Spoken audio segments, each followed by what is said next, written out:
ভারত টেস্টের জন্য দেশ ছাড়ার আগে নিজেদের পরিকল্পনা ফাঁস করে গেলেন বাংলাদেশের দলের অধিনায়ক নাজমুল হোসেন শান্ত।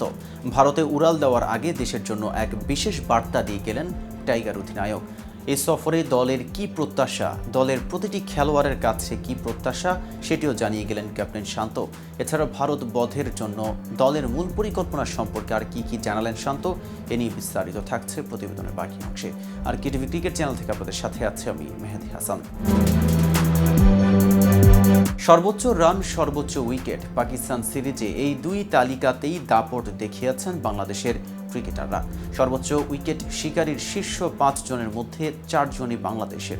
সর্বোচ্চ রান সংগ্রাহকের তালিকায় 5 জনের মধ্যে বাংলাদেশের আছেন 3 জন। এর ফলেই মূলত পাকিস্তানকে তাদের মাটিতে ধবল ধোলাই।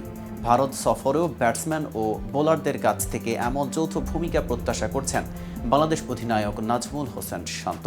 ভারতে বাংলাদেশের স্পিনাররা পার্থক্য গড়ে দিতে পারবেন কিনা এমন প্রশ্নে নাজমুল বলেছেন, শুধু স্পিনারদের যে দায়িত্ব তা নয়, ব্যবধান তখনই করা সম্ভব হবে যখন দল হিসেবে খেলব। ব্যাটসম্যান ও পেস বোলারদের সমান দায়িত্ব আছে। পুরো দল হিসেবে খেলাটা গুরুত্বপূর্ণ। দল হিসেবে খেলতে পারলেই ভালো ক্রিকেট খেলব। শক্তির বিচারে পাকিস্তানের চেয়ে অনেক এগিয়ে ভারত, আর ঘরের মাঠেতেও তারা অনেকটা প্রতিরোধ। পাকিস্তানকে ধবল ধোলাই করার স্বাদ নিয়ে ভারতে রওনা হলেও নাজমুল তাই পা মাটিতে রাখছেন। পাকিস্তান সিরিজের আগে যেভাবে জয়ের কথা তুমুল আত্মবিশ্বাস নিয়ে বলে গিয়েছিলেন, এবার কণ্ঠে সেই চোটটা আর নেই নাজমুলের। র্যাঙ্কিং আর অভিজ্ঞতায় ভারত অনেকটাই এগিয়ে থাকার কারণেই হয়তো তিনি যাওয়ার আগে বাস্তব চিত্রটা তুলে ধরার চেষ্টা করেছেন সবার সামনে। ভারতের সংবাদ মাধ্যম জানিয়েছে, চেন্নাইয়ের কালো নয় লাল মাটির উইকেটেই খেলতে পারে ভারত। উইকেটে থাকতে পারে পেসারদের জন্য বাড়তি সুবিধা। নাজমুল অবশ্য সেটা নিয়ে ভাবছেন না, তবে অভিজ্ঞতার বিচারে ভারতীয় পেসাররা যে এগিয়ে সেটা মানছেন নাজমুল। প্রতিপক্ষ দল কি চিন্তা করছে সেটা আমি বলতে পারবো না, তবে আমাদের স্পিন ও পেস বিভাগ ভালো একটা অবস্থানে আছে। তবে ওই দলের সঙ্গে তুলনা করলে অভিজ্ঞতার দিক থেকে আমাদের পেসাররা কিছুটা পিছিয়ে। নাজমুল এরপর বলেন, স্কিলের দিক থেকে হয়তো কাছাকাছি আছে, তবে অভিজ্ঞতার দিক থেকে ওই দলটাকে এগিয়েই রাখবো। স্পিনারদের ভালো অভিজ্ঞতা, যে কোনো কন্ডিশনে বোলিং করার সামর্থ্য আছে।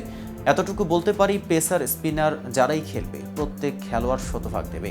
আমি বিশ্বাস করি 5 দিন ভালো ক্রিকেট খেলতে পারলে রোমাঞ্চকর ম্যাচ হবে।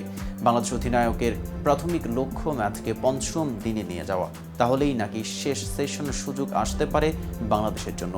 শান্ত বলেন, র্যাঙ্কিংয়েও যদি দেখেন ওরা আমাদের চেয়ে অনেক এগিয়ে, তবে সম্প্রতি আমরা ভালো একটা সিরিজ পার করে এসেছি। আমাদের জন্য সবচেয়ে গুরুত্বপূর্ণ 5 দিন কিভাবে ভালো ক্রিকেট খেলতে পারি, ফলটা শেষ সেশনে গিয়েই হয়। 5 দিন ভালো খেললে শেষ সেশনে সুযোগ থাকে কোন দল জিতবে। গুরুত্বপূর্ণ হলো 5টা দিন কিভাবে ভালো ক্রিকেট খেলতে পারি, এটার জন্য কি পরিকল্পনা করা দরকার সেটা। তো ভিউয়ার্স, ভিডিওটি সম্পর্কে আপনাদের কোনো মতামত থাকলে জানাতে পারেন কমেন্ট বক্সে। সাথে নিয়মিত ক্রিকেট আপডেট পেতে কেটিভি ক্রিকেটের সাথেই থাকুন।